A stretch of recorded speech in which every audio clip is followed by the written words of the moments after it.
Hello everybody, and welcome to In the Pod with the Cast. I'm your host, Jason Kodie, also known as Dr. Chops, here at the Edmonton International Street Performers Festival, celebrating its 40th year. Our guest today is a special guest, and she's right here. Let's give it up for Kate Mior. Oh, hey everybody! Woo! What's up? Yeah, Kate's in the house. Kate has done us a huge solid. She's filling in for someone because they've forgotten went for a nap. But we're not going to drop names at all. We'll do more name dropping in a little bit. How are you? I'm good. How are you doing? I'm great, thank you. Welcome to the pod. Thank you. It's very spacious in here. Yeah, It's quite lovely. I had to get this thing in there and all my stuff, and I complained a lot, right? And you've probably had experience with that. If you complain a lot, you get what you want.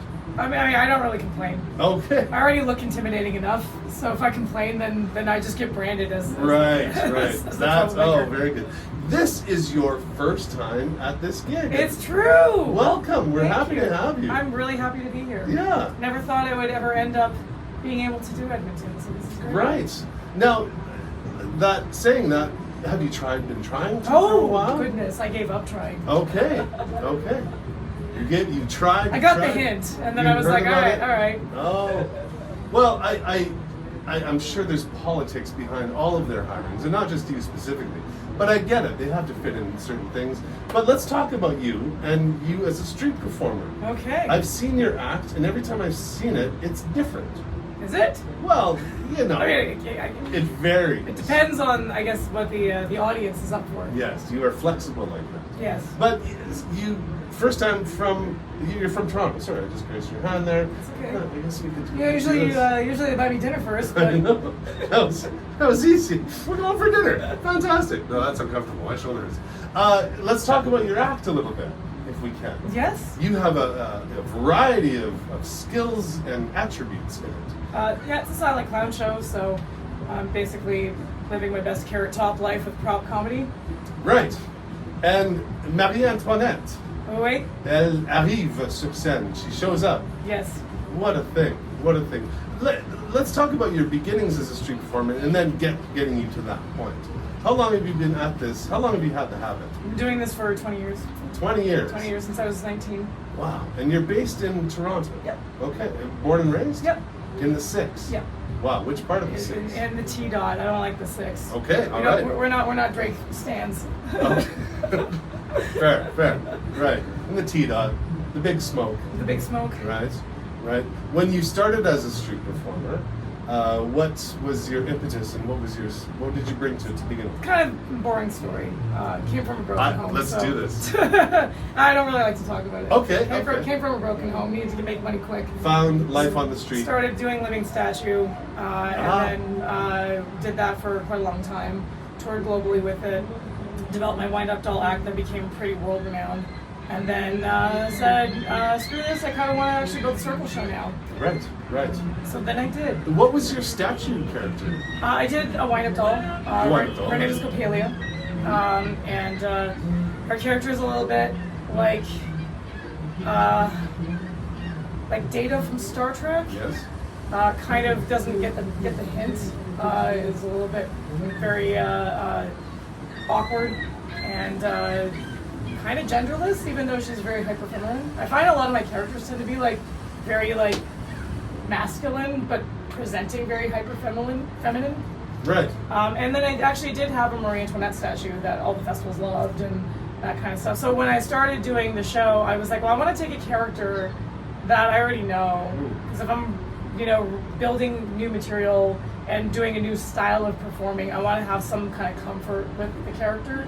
And it didn't make sense to use the wind-up doll because the prop is so fragile. I had a wind-up key that turned. I was like the first person kind of really, I think in Canada, to do it. Cool. And that's more of a cabaret character anyway. It's more, and I do cabaret acts with it, but I wanted to take Marie Antoinette because that character is kind of like a combination of like my nonna, who was actually a clown in Italy, and Paris Hilton. So I was like, I want to take this character that's kind of a mishmash of these, because I already knew the character and I knew how the character would behave with hecklers. I knew how the character would behave, with the hubris, So yeah, and then I was on tour one year, and a magician sourced a guillotine and said, "You got to do this for your finale." The magician had the guillotine. And I was like, "Wow, these props are the most anticlimactic finale ever. Thanks for that. I guess now I have to figure out how to actually do a finale." There's with your this. button. Yeah. Right. So. By the way, there's a towel there for you, freshly laundered. Oh, yes, please. fancy. Help yourself. I'm gonna grab mine because it is sweltering here in the pod. I'm just curious. Did you ever see your Nona perform? Yeah, I did actually. She used to perform at Mascherata's, which happened during Carnevale. We're Northern Italian, so and she belonged to Famiglia Funlano, which is like a little club for lung people who are in the north. And they used to do Mascherata every February because that's when Carnevale is. And her last clown turn, she did. I'll never forget it. And that's where I knew I got it. Where I got it from. She played Osama bin Laden. And this is an 80-year-old woman. Fantastic. And I'm watching this 80-year-old woman doing a clown turn as Osama bin Laden. I'm just kind of like, Yes. and then I was like, okay. You said that in Italian too. Yeah. Yes. Bravissimo. Excellent. We spoke earlier in the week, and not only are you a street performer, but you have other skills that you bring to the table. And what is that? You're a DJ. Yes. Yeah, that was kind of my pandemic pivot. Yes. So when I got robbed of all my gear right at the top of the pandemic, Charming. really great timing, guys. Yeah. I decided to start like a Twitch channel. My partner is kind of nerdy, so he was like, "You should go on Twitch." And we had a night where we ordered pizza and drank a bottle of wine and watched the movie Freaked. Yes. Which was Alex Winter classic Yes. from the 90s, and we were like, "Man, MTV is so cool. Let's just start a pirate radio station. Let's just go. Because like Matt does visual effects and animation, and he's also extraordinarily talented in many facets. Props to Matt. So we love Matt Servo. Hello, Matt. And so Matt was like, "Let's start a pirate radio station." So we sat down and we designed aesthetically the imagery we wanted to have, the animation loops, the routines, because it's a green screen that we play against, which was actually the same green screen that was used on Blue's Clues. Oh, very good. Matt lent it to that production. Oh, nice. So this green screen has seen a lot in its time. So we planned out like, okay, it would be hilarious if it's like a DJ variety show. And we called the show Day Drunk. And the whole premise of it was people just got me drunk and I played music, and the drunker I got, the weirder it got. And they would buy me shots. And it got to the point where this channel built so big that we got sponsored by vodka companies. Fantastic. And we were like, okay, let's go. Okay. And it's basically like I spend all afternoon and just chat with people and talk about the news or whatever, heckle the hecklers that come into the chat. Right. And and then I just got drunk and rode roller coasters, and we ended up like really filling it out, especially after lockdown. We started. I brought the CNE, which is kind of like the Edmonton X, to Twitch. And we had like backgrounds going, and I like played music that you would play on the Polar Express, which is my favorite ride of all time. Do you want to go faster? Exactly. Right. So we actually gave them that experience because a lot of my fans are like from Buenos Aires or Germany, or we had fans from all over the world, so they didn't really know what the X was. I was like, well, I'm taking you guys to the X, and the show was so popular that like we ended up being able to go, like when things opened up, we went to the X and actually filmed like me riding rides, and then it started a campaign to get me to DJ the Polar Express. And last year, I got a hookup, so I'm gonna try and see if I can get that arranged this year. Okay, that'd be a gas. And then we do like the air show, so like every time I get on the microphone, an airplane goes by and stuff. So Right. it's very much a variety show, but online. And When you let me ask you this: when you did the CNE, it was empty. It was an empty during the pandemic. Oh no, we just found footage and we just put it in the I background. see. Okay, yeah. good. All right. And then when things opened up, we actually went to shoot You our own actually went, footage. yes, yes. So we got I'm like following you now. yeah, we got. I footage. told you I look bright. Yeah. But You're pretty. Oh, the same. She got me. Ah, But yeah. excellent. Another thing that we share. Although I do want to do a little shout out for tomorrow night.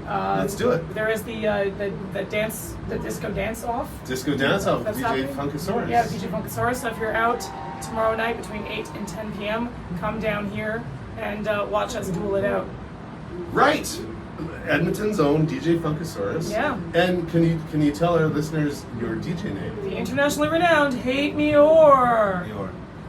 Right. I'm lousy at coming up with names. I love it. That's fantastic. It's great. Another thing we shared though in common, I was out there playing my piano bike the other day, and you came up, and you're a musician as well. I am, yeah. With saxophone. No, I was a competitive pianist when I was younger, and then I got into I play all kinds of instruments. Right. Both Matt and I You're are a polyglot. but right now I'm more into synthesizers. Yes. But I've been writing music that way. But Okay. Yeah, I just got a new saxophone, so Oh, sadly I did not bring it with me. You kind of say no to. You don't say no is not. No is not in your vocabulary. Not really, no. Right? I love it. Saxophone is intimidating. It's a fun. Well, I used to play baritone saxophone, and I got it alto, and this thing is because it's so small. Right. It's so hard to bend. You're just like, oh no. Right. Yeah. Challenging. Or I could just suck and be out of practice, which is what most likely. It does the take case. 10,000 hours. Speaking of, Late Night Madness is coming up this weekend. Oh yes. Friday, Saturday night at the Citadel Theater. Oh, yes. 11 p.m. You and I are slated to do a duet. Yeah, I don't know if we are gonna. Have I'm a chance okay to with do it either way. Yeah, me But- neither. Or me as well. I mean, oh my God, it's so hot here, guys. It's so hot in here. Roasting in Edmonton. It happens about once a year. It's the most magical time. Well, whether or not we do it, we'll have to tinkle a little bit. We will have to. Before we go, I just wanted to ask you a little about your stool. How's your stool? It's comfy. It's comfy? Yeah. Yeah. I mean, Firm? it was a little loose this morning because Huh? it's so hot outside, but I'm delicate that way. We've placed you upon a firm stool, and sometimes it was difficult getting it in here. Sometimes it's difficult to get out. So whatever works. Yeah, that's why you gotta stay hydrated, homie. That's right. Stay hydrated.